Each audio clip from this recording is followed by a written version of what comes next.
Bonjour et bienvenue à tous dans ce tutoriel où aujourd'hui je vous propose de découvrir l'utilisation de Git et Gitolit pour la mise en place d'un dépôt distant.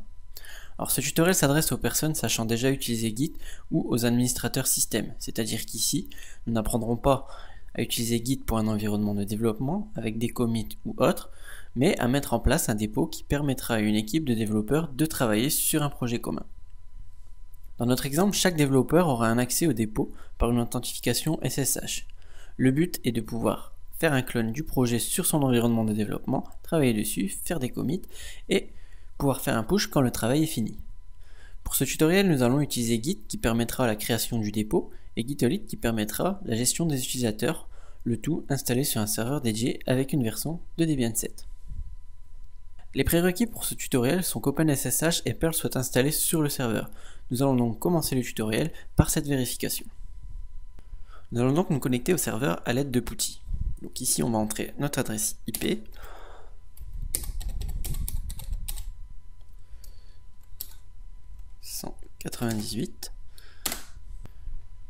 Ici nous acceptons. Ici je me connecte avec l'utilisateur root, même s'il est déconseillé d'autoriser les connexions SSH avec cet utilisateur. Voilà. Donc pour lister la liste des paquets qui sont installés sur notre serveur, il y a une commande. Donc on tape dpkg-query-l. Ici, nous avons donc la liste de tous nos paquets installés. Il suffit de regarder dans cette liste et de chercher Perl et OpenSSH. Donc, nous pouvons voir qu'ici, Perl y est et OpenSSH Server y est aussi. Nous pouvons donc réellement commencer ce tutoriel en installant Git. Alors, pour installer Git, on va faire apt-get install Git. Donc là, le serveur, comme il n'a jamais été utilisé, il nous demande de taper cette ligne de commande pour le configurer. Donc ici, on va le faire. dpkg configure-a.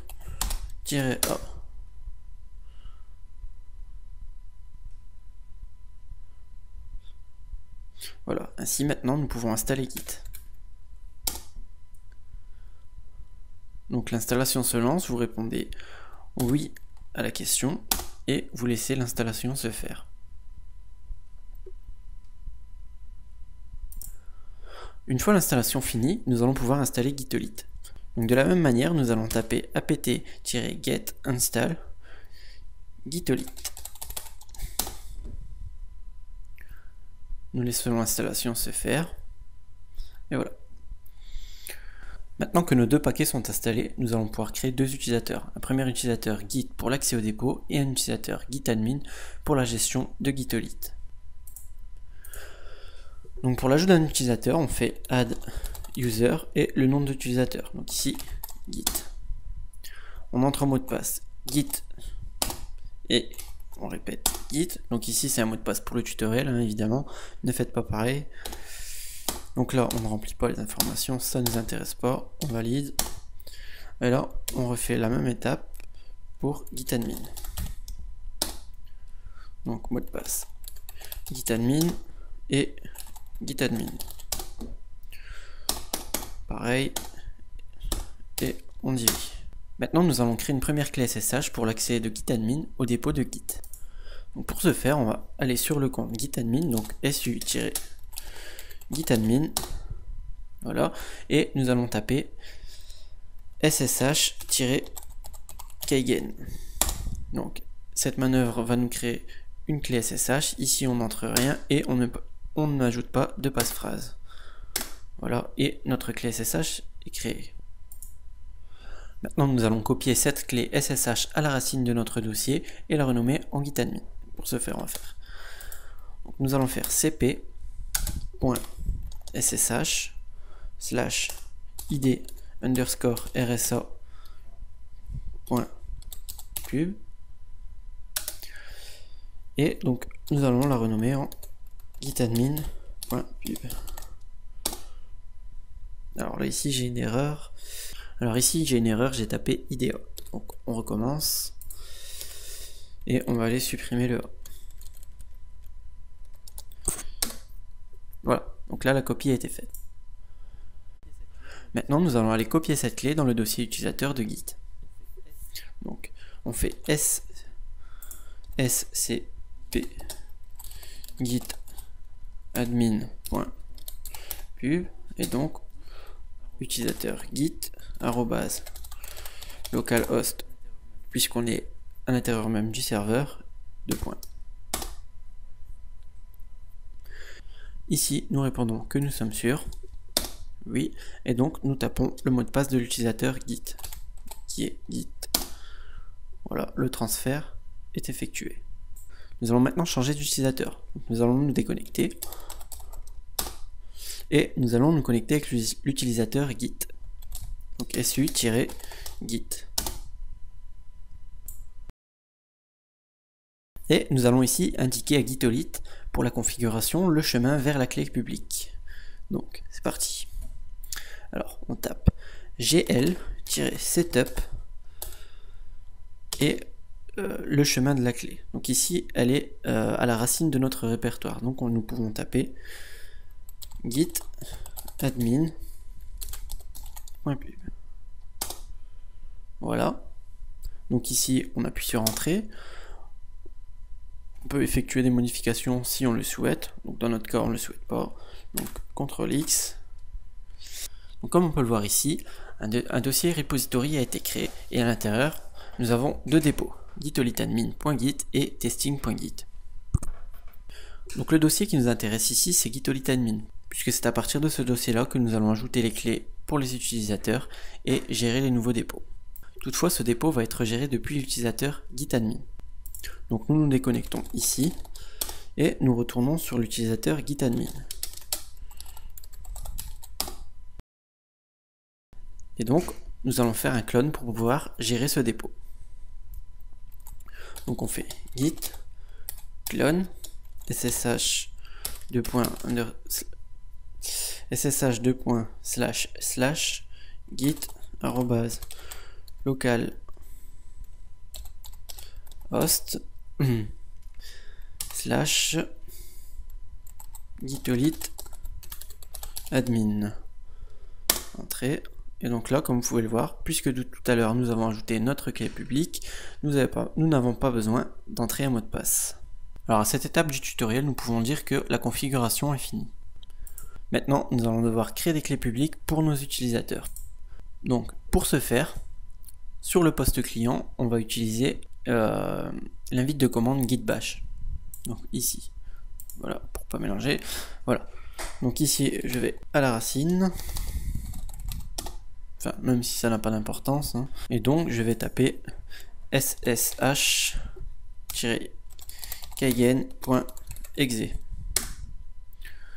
Donc, comme précédemment sur le serveur, je n'entre rien et je laisse la clé se générer. Voilà.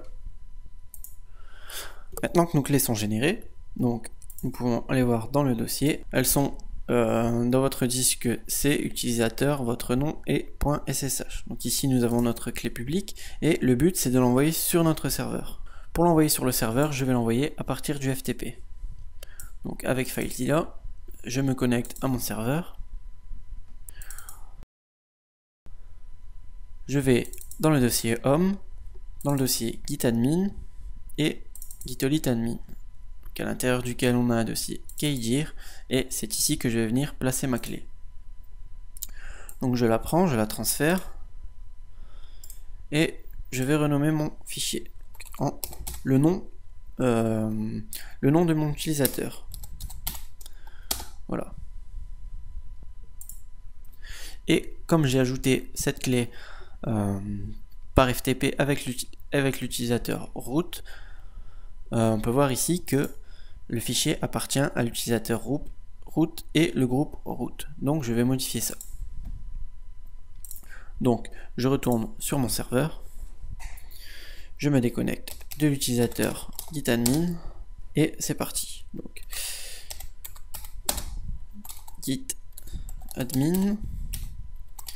gitadmin et donc là je précise le chemin. Donc home git admin gitolith admin kdir remi.pub. Voilà. Donc là, les droits sur mon fichier ont été modifiés. Je retourne sur l'utilisateur gitadmin, donc su-gitadmin.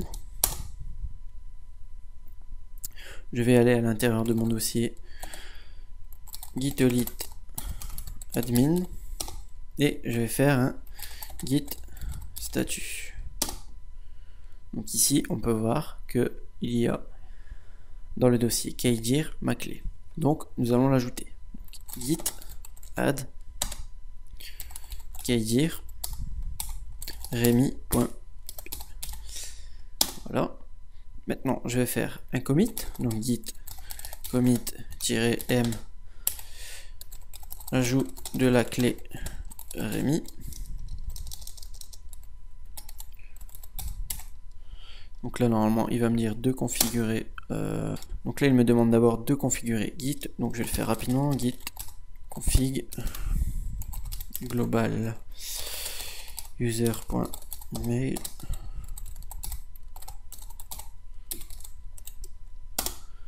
Et donc name. Voilà. Donc maintenant, je peux réeffectuer mon commit. Et je fais un git push. Et maintenant, pour finir simplement, nous allons aller créer notre dépôt. Donc pour cela, il suffit d'aller modifier notre fichier gitolit.conf. Donc on va faire cd conf et on va faire nano gitolit.conf. Et on va donc ici ajouter notre repo. Donc on tape repo, le nom du repo qu'on souhaite. Donc moi je vais mettre tuto.fr. Donc ici vous pouvez configurer les droits, vous pouvez créer des groupes et tout ça. Donc ici on va mettre tous les droits.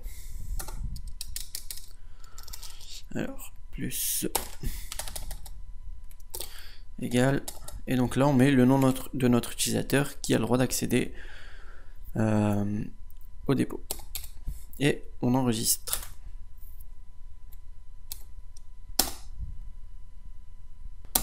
Donc on va retourner dans gitolit admin, on va refaire un git statut. On voit que le fichier conf a été modifié, donc on fait git add conf conf. Voilà, on fait un git commit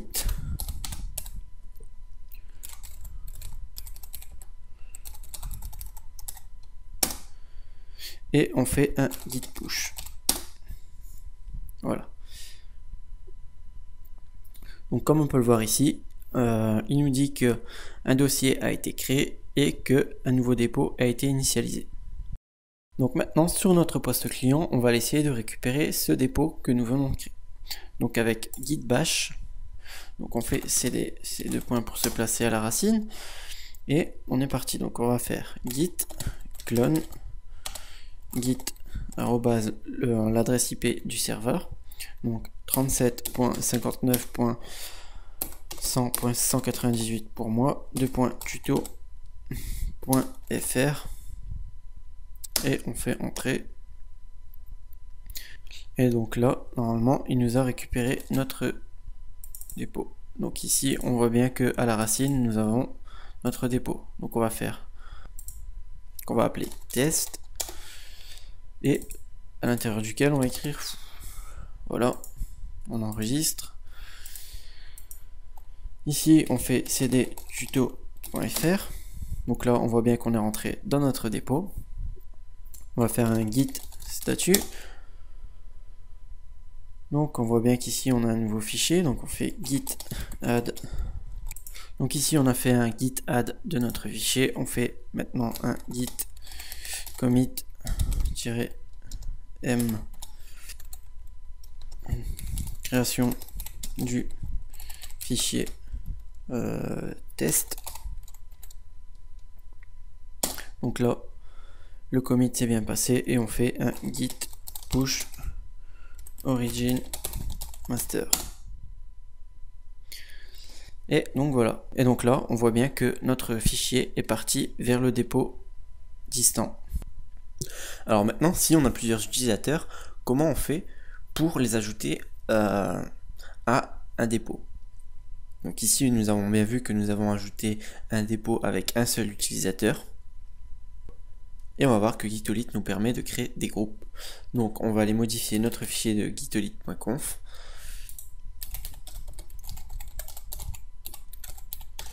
Voilà.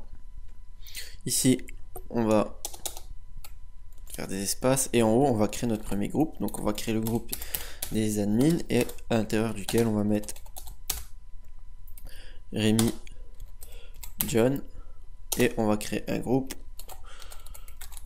des lecteurs et on va lui mettre Sam. Voilà. Et ici, tout simplement, dans notre dépôt, il suffit de lui dire que les droits en lecture et en écriture sont pour le groupe admin. Et ici, on va mettre un droit en lecture seul. Et donc, on va le mettre pour le groupe lecteur. Ici, on enregistre. On va faire un git add gitolit.conf pour que les modifications soient prises en compte. On fait un git commit -m ajout des groupes et on fait un git push. Voilà, donc ici on va rouvrir git bash.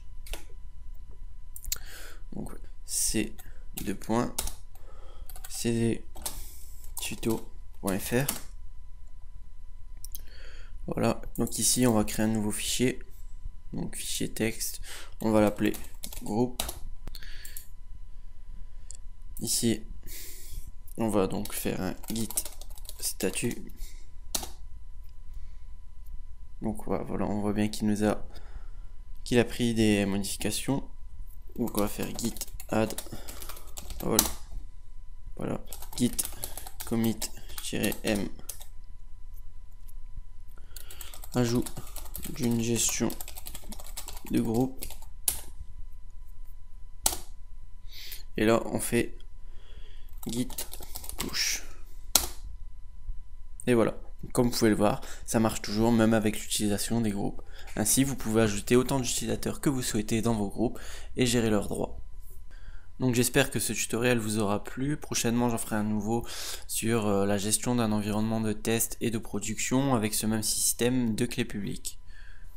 N'hésitez surtout pas à vous abonner à ma chaîne YouTube et à mon groupe Facebook pour suivre l'actualité. Et je vous dis à bientôt. Salut!